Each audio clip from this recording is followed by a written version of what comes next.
दोस्तों ये सवाल UPSC civil services prelims exam 2018 में पूछा गया। 4 स्टेटमेंट्स दिए और हमें बताना है दिए गए स्टेटमेंट्स में से कौन सा स्टेटमेंट सब्सिडियरी अलायंस या सहायक संधि के रिस्पेक्ट में सही नहीं है।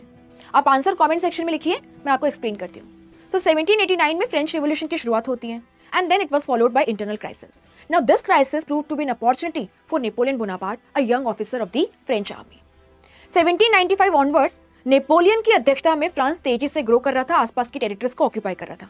Now this rising France was becoming a threat for Britain and British interest. Britain और फ्रांस आर्क राइवल्स थे। ब्रिटेन को डर था कि कहीं नेपोलियन अपनी फोर्सेस के साथ इंडिया तक न पहुंच जाए और इसीलिए 1798 में रिचर्ड वेलेस्ली को गवर्नर जनरल ऑफ बंगाल की तरह इंडिया में पोस्ट किया गया और इनको इंस्ट्रक्शन दी गई कि जितना जल्दी हो सके ज्यादा से ज्यादा इंडियन स्टेट्स को अपने इन्फ्लुएंस में लाया जाए या उन पर अपना कंट्रोल एस्टेब्लिश किया जाए बाय हुक और क्रुक।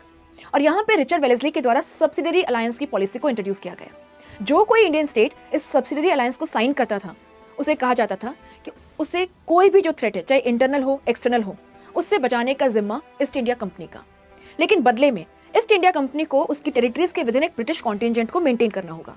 अब इसका मेंटेनेंस का खर्चा उस इंडियन स्टेट को देना होगा और इसीलिए उस इंडियन स्टेट को अपने ट्रुप्स को डिसबैंड कर देना चाहिए क्योंकि अब उसकी जरूरत नहीं है। यानी मिलिटरीली वो Indian state east India company पर डिपेंडेंट हो जाएगा। सेकेंडली, साइन करने वाला स्टेट ईस्ट इंडिया कंपनी के परमिशन के बिना किसी भी फॉरेनर को अपने सर्विसेज में रिक्रूट नहीं कर सकता था, किसी भी इंडियन स्टेट से पीस या वॉर डिक्लेयर नहीं कर सकता था, यानी कि फॉरेन मैटर्स में भी उसकी इंडिपेंडेंस खत्म। So basically, the Indian state were becoming dependent on the British militarily as well as in the foreign matters. And this established East India Company as a paramount power in case of India. दो Indian state से कहा जाता था कि उनके internal matters में interfere नहीं किया जाएगा, लेकिन जो ब्रिटिश रेजिडेंट उनकी टेरिटरीज में उनके कोर्ट में रखा जाता था, he used to keep an eye on all the internal matters and यहाँ पे एक्टिव इंटरवेंशन होता था। तो ये थी सब्सिडियरी अलायंस। तो आप यहाँ पर इजीली देख सकते हैं कि to maintain a large standing army at others expense, true. To keep India safe from the Napoleonic danger, true. To establish British paramountcy over the Indian states, true. But to secure a fixed income for the company, this was not the purpose of the subsidiary alliance. ऐसे ही content के लिए subscribe to sleepy classes.